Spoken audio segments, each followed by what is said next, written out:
bisa jadi memang itu adalah isu yang mengandung kebenaran.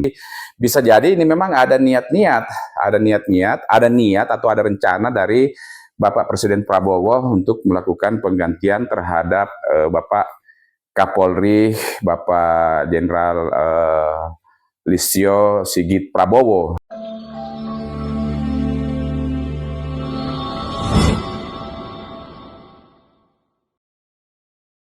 Oke, baik Pak. Belakangan ini terdapat kabar isu burung adanya pergantian Kapolri. Nah, menurut Bapak sendiri itu bagaimana? Oke, baik. Jadi sebenarnya ketika media sudah ramai membicarakan seperti itu, belum juga atau tidak bisa juga dikatakan bahwa itu adalah isu burung ya. Bisa jadi memang itu adalah isu yang mengandung kebenaran.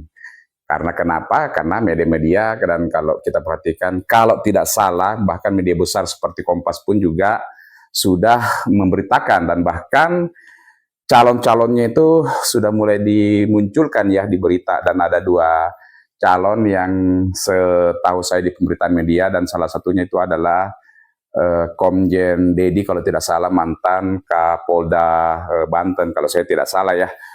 Saya tidak terlalu mendalami title sebelum, tapi intinya seperti itu, bahwa sudah ada calonnya juga yang diberitakan. Jadi bisa jadi ini memang ada niat-niat, ada niat atau ada rencana dari Bapak Presiden Prabowo untuk melakukan penggantian terhadap Bapak Kapolri, Bapak Jenderal Listio Sigit Prabowo. Karena kenapa? Ya mungkin juga didasarkan kepada, katakanlah itu, dorongan masyarakat. Seperti kita ketahui bahwa memang Pak Listio ini sudah cukup lama memegang jabatan sebagai Kapolri ya, masih di zamannya Bapak Joko Widodo sebagai Presiden Republik Indonesia, dan kemudian sampai kepada pemerintahan Bapak Prabowo ya. Dan kita melihat bahwa memang terakhir-terakhir ini banyak desakan atau permintaan dari masyarakat adanya pergantian daripada Pak Kapolri, secara khusus pasca adanya aksi demo atau aksi damai yang besar-besaran, sampai ada korban jiwa, supir ojol atau driver ojol dan juga mahasiswa, sehingga semakin menguat desakan atau permintaan daripada masyarakat untuk adanya pergantian daripada Kepala Kepolisian Republik Indonesia itu. Nah, itu mungkin ya menjadi dasar pertimbangan Bapak Prabowo dan tentu dengan tim-tim penasihatnya untuk berencana mau mengadakan pergantian Kepala Kepolisian ini atau Bapak Kapolri ini ya.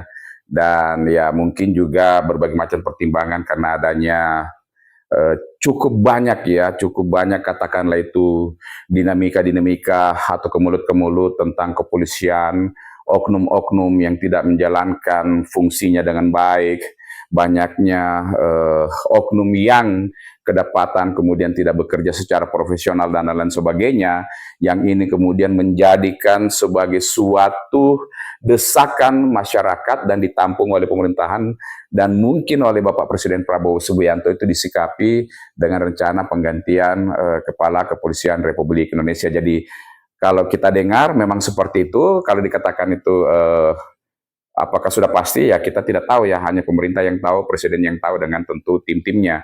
Akan tetapi kalau dikatakan sebagai kabar burung, mungkin juga tidak tepat juga. Jadi kita lihat perkembangan selanjutnya gitu. Oke, baik Pak.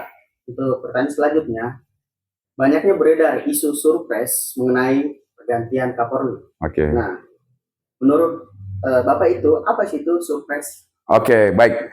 Jadi begini, Ade ya.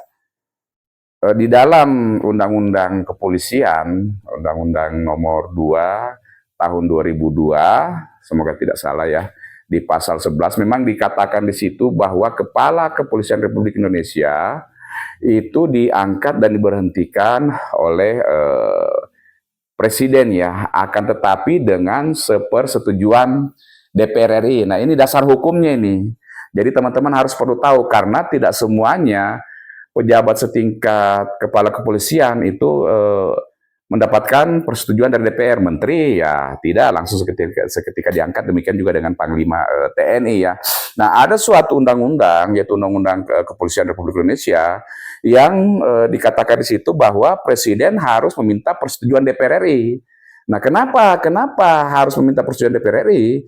Karena kita ketahui bahwa kepolisi itu, institusi kepolisian itu adalah bagian daripada penegak hukum, di mana penegak hukum ini sangat berkorelasi, berhubungan dengan masyarakat, sehingga perlu Dewan Republik Indonesia ini sebagai perwakilan masyarakat untuk menyatakan persetujuannya. Nah, itu dulu menjadi dasarnya bahwa DPR harus menyetujui setiap calon Kapolri yang diusulkan oleh pemerintah. Nah, ketika pemerintah sudah mau mengangkat satu calon Kapolri, ataupun juga memperhatikan yang lain, secara khusus mungkin mengangkat calon Kapolri yang baru, itu Presiden harus mengirimkan surat kepada DPR RI, pimpinan DPR RI. Itulah dikatakan supres, surat Presiden. Mengirimkan supres kepada DPR RI untuk rencana mengadakan apa? Mengadakan fit and proper test ya, mengadakan suatu pengkajian terhadap calon-calon yang diajukan oleh pemerintah. Jadi DPR dalam hal ini mengadakan uji kepatutan dan kelayakan, fit dan proper test, sehingga setelah Presiden memberikan supres ditindaklanjutin oleh DPR RI, dalam hal ini Komisi 3 yang membidangi kepolisian dan hukum, akan memanggil calon-calon Kapolri ini untuk diadakan uji tes kepatutan dan kelayakan atau fit and proper. Nah, kalau Presiden sudah mengajukan supres tersebut ditindaklanjuti oleh DPR RI, nah nanti oleh Komisi 3 ini memberikan penilaiannya mana yang disetujui. Kalau tidak ada yang disetujui ya harus mengajukan yang baru. Akan tetapi kalau ada yang disetujui satu daripada dua, nah itulah yang biasanya yang jadi Kapolri. Jadi biasanya memang diajukan dua calon.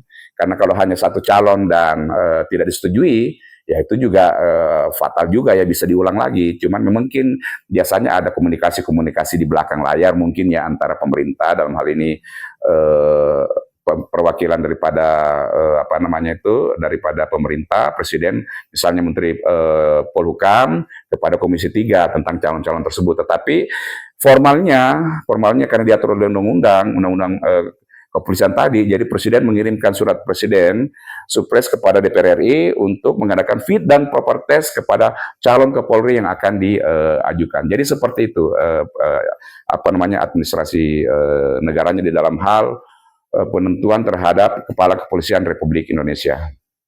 Oke, baik. Saat ini ramai orang mulai meneriakan reformasi polisi. Pendapat atau opini Bapak secara pribadi bagaimana?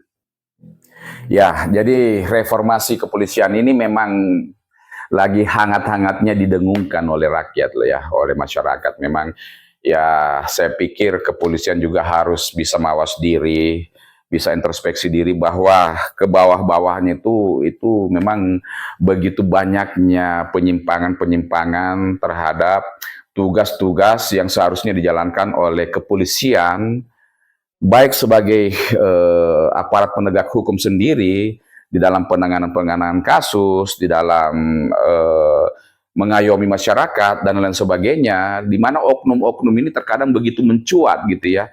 Sebegitu banyaknya kadang oknum kepolisian, dan bahkan sudah banyak orang yang mengatakan bukan lagi oknum ini Pak, karena sudah terlalu banyak gitu ya, mulai dari tingkat kepolisian sektor, resort dan daerah, Polda gitu ya. Ini memang masyarakat ini lagi banyak meneriakan ini.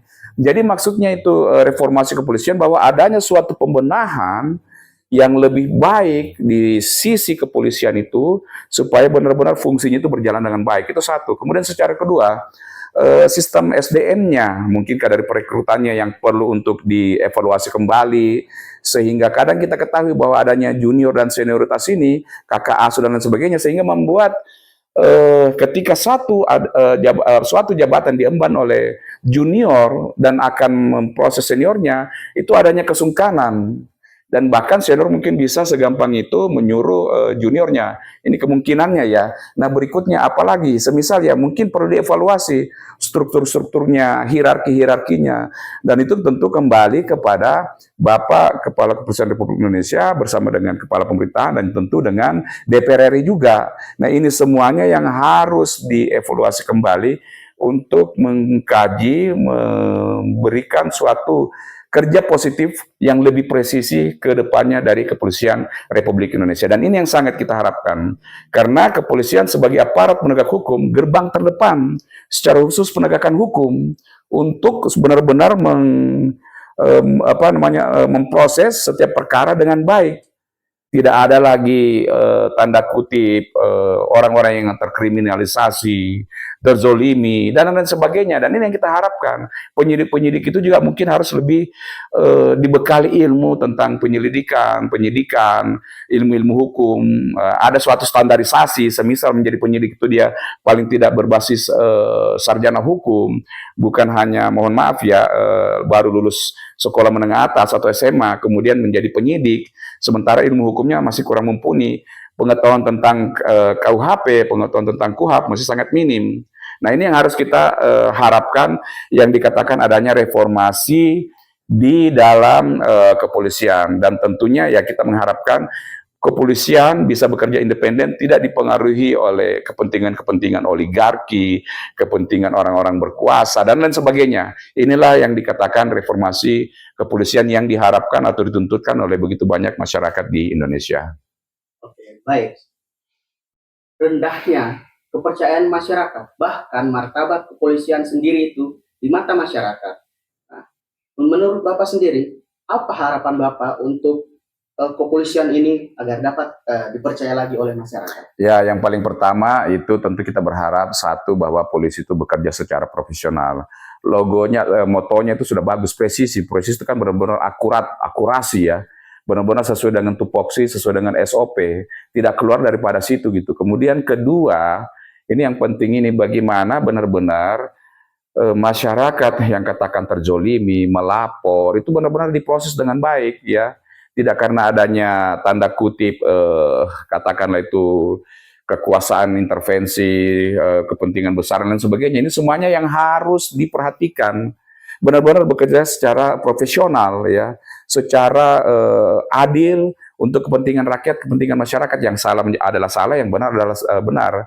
Tidak adanya suatu intervensi oligarki dan lain sebagainya. Demikian juga di bidang lain, pengayoman yang lain. Polisi menjalankan tupoksinya, tidak ada lagi mengharapkan imbalan apapun daripada rakyat, apalagi dalam sifat-sifat seperti memaksa mendapatkan imbalan. Ini kan semuanya yang terkadang kita dengar di masyarakat. Dan yang paling utama, para pimpinan-pimpinan kepolisian ini memiliki hati, memiliki budaya malu terhadap diri sendiri kalau melakukan hal-hal ataupun perbuatan-perbuatan yang bisa mencederai institusi kepolisian sendiri. Jadi benar-benar menyayangi institusinya, institusi kepolisian sebagai institusi yang mengayomi dan melindungi masyarakat dan sebagai penegak hukum di tengah-tengah masyarakat. Itu yang kita butuhkan sehingga ke depannya kepolisian benar-benar menjadi alat penegak hukum yang baik, memproses hukum dengan benar, dipercaya oleh masyarakat, dan masyarakat merasa nyaman dan dekat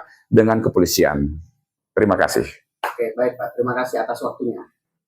Semangat.